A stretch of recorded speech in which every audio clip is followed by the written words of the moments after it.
Picture this for a moment. You wake up tomorrow morning, and every single person on Earth shares your exact worldview. Every political opinion, every moral stance, every preference about how society should function, all perfectly aligned with yours. Sounds like paradise, doesn't it? No more exhausting debates, no more frustrating arguments, no more feeling like you're shouting into the void, just pure blissful agreement, stretching as far as the eye can see. We pour tremendous energy into this pursuit, don't we? Hours spent crafting the perfect social media post to change minds, heated dinner table discussions with relatives, passionate conversations with friends who just don't seem to get it. We invest our very souls into our beliefs, treating them like precious children that must be protected and propagated. This drive feels so natural, so fundamentally human, that we rarely pause to question where it might lead us. But what if we actually achieved this dream? What if everyone truly did see the world through our eyes, feel what we feel, believe what we believe? What would happen to everything we claim to value? Progress, creativity, resilience, growth. What would become of the very qualities that make civilization worth preserving? Let me take you on a journey through the stars, where this question plays out in the most extreme ways imaginable. If you find yourself drawn to stories that make you question everything you thought you knew, stories that blend philosophy with imagination to reveal uncomfortable truths, then you might enjoy exploring more of these thought experiments. There's something powerful about fiction that dares to ask the questions we're afraid to answer. In the vast expanse of the galactic planetary network of Koit, scattered like seeds across the cosmic wind, existed worlds that had achieved what so many of us dream of, perfect ideological unity. Each planet had become a monument to a single way of thinking, a testament to what happens when diversity of thought becomes extinct. On the planet Sinistral, every inhabitant shared an unshakable conviction that the universe was nothing more than a cosmic accident. No divine hand had shaped reality, no greater purpose guided existence, and meaning was nothing more than a personal construction project that each individual undertook for themselves. This wasn't mere skepticism, it was absolute certainty wrapped in the comfortable blanket of nihilistic materialism. The government here operated with a light touch that would make libertarians weep with joy. Every drug imaginable was not just legal but readily available. Immigration policies were so open that anyone could simply show up and become a citizen. Laws existed, but they shifted like sand dunes every couple of decades, somehow always with unanimous agreement from the population. It was as if the entire planet operated on some mysterious collective consciousness that never experienced internal conflict. Money existed, but wasn't worshipped. People worked, but only enough to get by. The bulk of each day was devoted to leisure activities, art, music, philosophy, recreation. The government provided universal support for basic needs, ensuring that wealth inequality remained minimal. Everyone was essentially equal in their comfortable mediocrity, united in their belief that economic growth was a cancer, and regular work was an assault on both individual freedom and environmental harmony. At first glance, Sinistral seemed like a utopia. No wars, no political strife, no religious conflicts. People spent their days pursuing whatever brought them joy, free from the crushing weight of competition or the anxiety of survival. But something strange began to happen. In this paradise of agreement, without disagreement, there was no debate. Without debate, there was no refinement of ideas. Without the friction of opposing viewpoints, intellectual progress ground to a halt. The absence of conflict meant the absence of the creative tension that drives innovation. Why improve anything when everyone already agrees that everything is fine as it is? Social structures, once stable, began to drift without any anchoring principles. Since meaning was purely personal and temporary, collective institutions had no foundation to stand on. Rules changed not because they needed to, but because change itself became the only constant in a world without fixed reference points. What had once been a flexible, adaptive society became a shapeless mass of ever-shifting preferences. The collapse, when it came, was not dramatic. There were no explosions, no revolutions, no great catastrophes. Instead, Sinistral simply dissolved. Like a sandcastle touched by an incoming tide, the civilization crumbled into chaos as its inhabitants lost any shared sense of direction or purpose. The very flexibility that had once been their strength became their weakness when taken to its logical extreme. Not far away, The planet Dextral represented the opposite extreme. Here, every single inhabitant believed with unwavering certainty that the universe was created and governed by an all-powerful deity. This wasn't the gentle faith of Sunday morning services. This was absolute, unquestioning conviction that brooked no doubt or deviation. The government ruled with an iron fist, wrapped in divine authority. Laws were carved in stone, never to be changed, because they reflected eternal truths. No new immigrants were permitted because the existing population was already perfect in its unity. Money and work weren't just important, they were sacred duties, expressions of divine will through human effort. Yet paradoxically, this same government that controlled social behavior completely refused to interfere in economic matters. The market was allowed to run wild, creating vast chasms between the wealthy elite and the struggling masses. But here's the truly remarkable thing, everyone agreed this was not just acceptable, but morally correct. The poor believed their poverty was either deserved punishment or a test of faith, while the rich saw their wealth as divine blessing and proof of their righteousness. There was no crime because everyone agreed on what was right and wrong. There were no protests because everyone believed the system was just. There were no intellectual movements because all truth had already been revealed. Dextral achieved the kind of social stability that authoritarian leaders throughout history could only dream of. But stability, it turned out, was just another word for stagnation. Without dissent, there was no pressure to improve conditions for the suffering masses. Without questioning, there was no scientific advancement. Without intellectual curiosity, culture became a museum of unchanging traditions. The planet became like a photograph, perfectly preserved, but utterly lifeless. The rigid structure that had once provided strength became brittle over time. When challenges arose that required adaptation, the society had no mechanisms for change. Like a mighty oak that refuses to bend, Dextral eventually snapped under pressures it could not accommodate. The collapse left only a handful of the most privileged families ruling over the ruins of what had once been a thriving civilization. The planet Laxial took a different approach entirely. Here everyone agreed on only one thing, that there was no objective truth, and everyone's personal truth was equally valid. This sounds wonderfully tolerant and inclusive until you realize the logical impossibility it creates. The problems began immediately. Some inhabitants' personal truth included the belief that objective truth did exist. Others believed that not all truths were equally valid. Still others held that tolerance itself was wrong. The planet had created a system that was required to tolerate intolerance, validate the invalidation of validation, and treat as equally true the claim that not all truths are equal. Without any shared foundation of reality, no government could form. Laws were impossible, because any law would necessarily privilege some truths over others. Moral codes couldn't exist, because morality itself was just another personal preference. The planet became a swirling chaos of competing realities, each as valid as the next, none able to provide the stability necessary for civilization. Laxial never really formed a proper society at all. It remained in a state of perpetual chaos, with different groups living in completely incompatible realities, unable to cooperate because they couldn't even agree on what cooperation meant. The planet became a cautionary tale about the difference between tolerance and wisdom, between openness and coherence.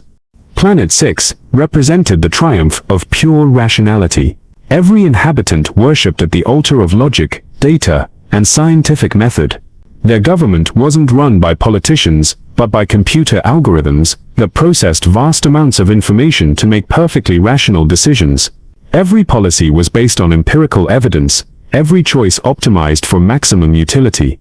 They had solved the ancient philosophical problem of measuring good against evil by reducing everything to quantifiable metrics. Happiness was measured in neurochemical levels, suffering in stress hormones, pleasure and pain in neural firing patterns.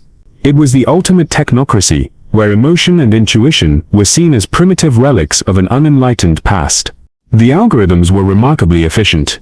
They eliminated waste, optimized resource distribution, and created systems of stunning logical elegance. Crime virtually disappeared because the computers could predict and prevent it. Economic inequality was minimized through perfectly calculated redistribution. Disease was conquered through precise medical interventions. But then, the algorithms reached a conclusion that their creators hadn't anticipated. After analyzing all available data on human existence, the suffering inherent in life, the environmental costs of human activity, the mathematical certainty of eventual extinction, the computers determined that the most logical course of action was to stop reproducing entirely. The inhabitants of Planet 6, being perfectly logical beings, accepted this conclusion without question. After all, the data was clear, and they had committed themselves to following logic wherever it led. Within a single generation, their perfect rational society had calculated itself out of existence. Far out on the fringes of the network, the planet recondite had embraced a different kind of certainty.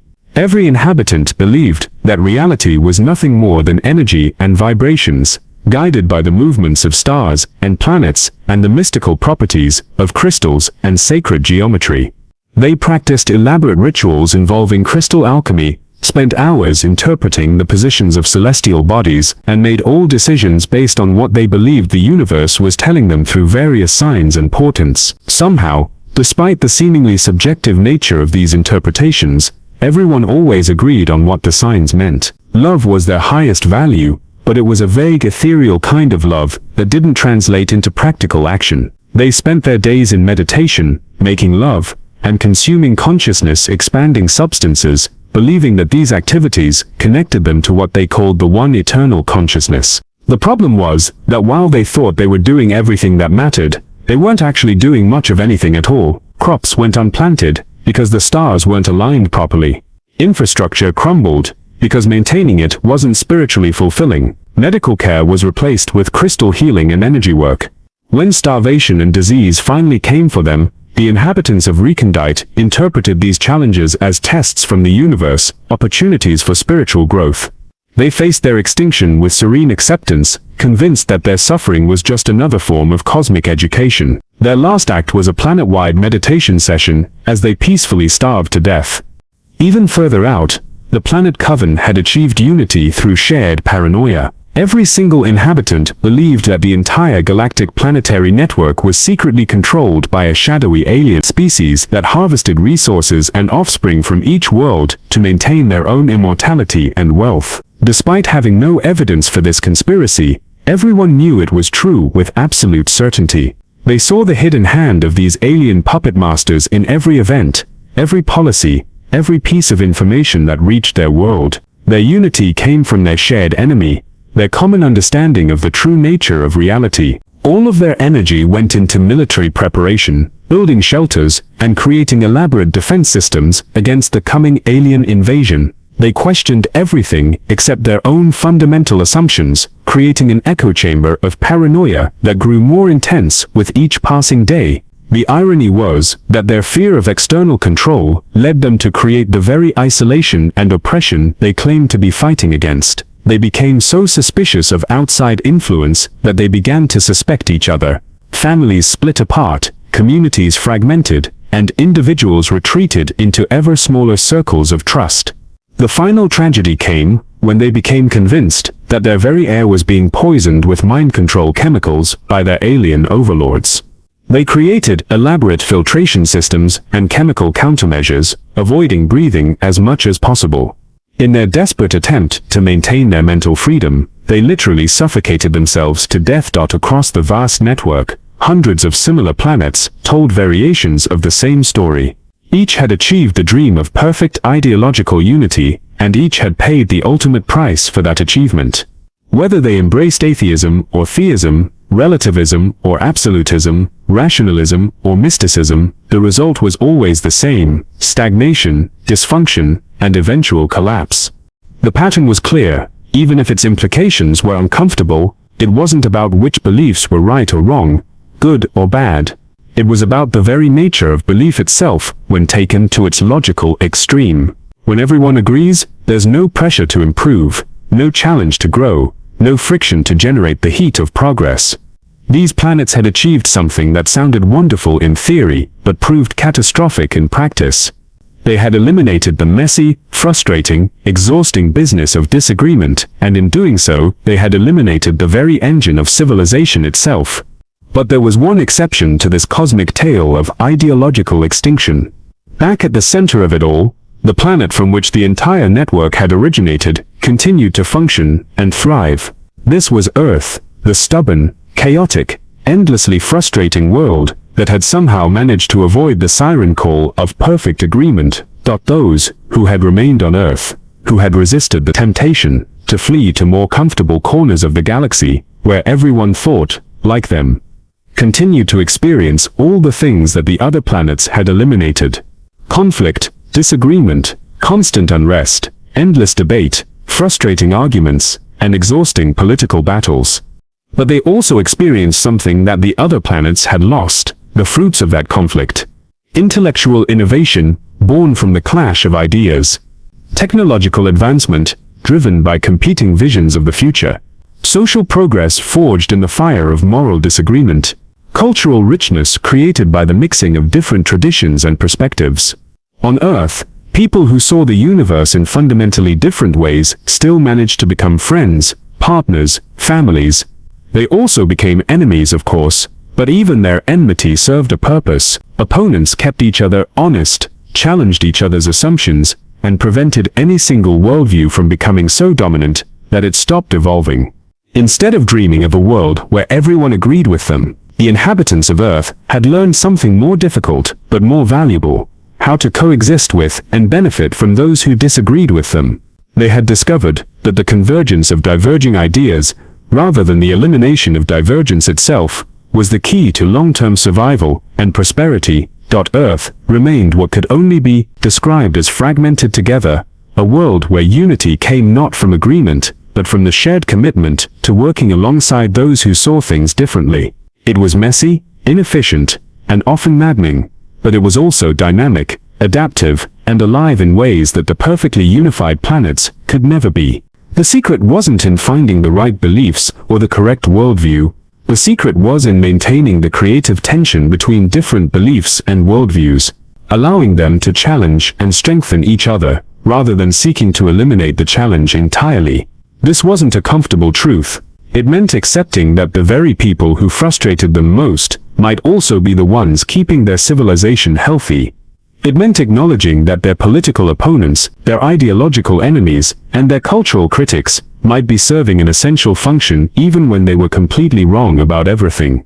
It meant giving up the dream of perfect agreement and embracing something much more difficult: the ongoing work of disagreeing productively, of finding ways to benefit from difference rather than eliminate it, of building unity not through conformity, but through the shared commitment to making diversity work.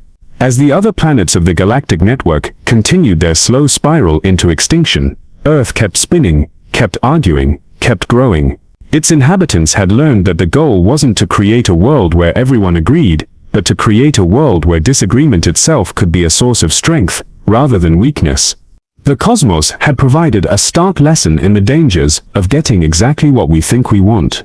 Sometimes, the very thing we're fighting against, the frustrating reality of living alongside people who see the world differently, is the very thing keeping us alive. In the end, the planets that achieved perfect unity, achieved perfect death. Only the world that remained stubbornly, chaotically, beautifully divided continued to thrive among the stars.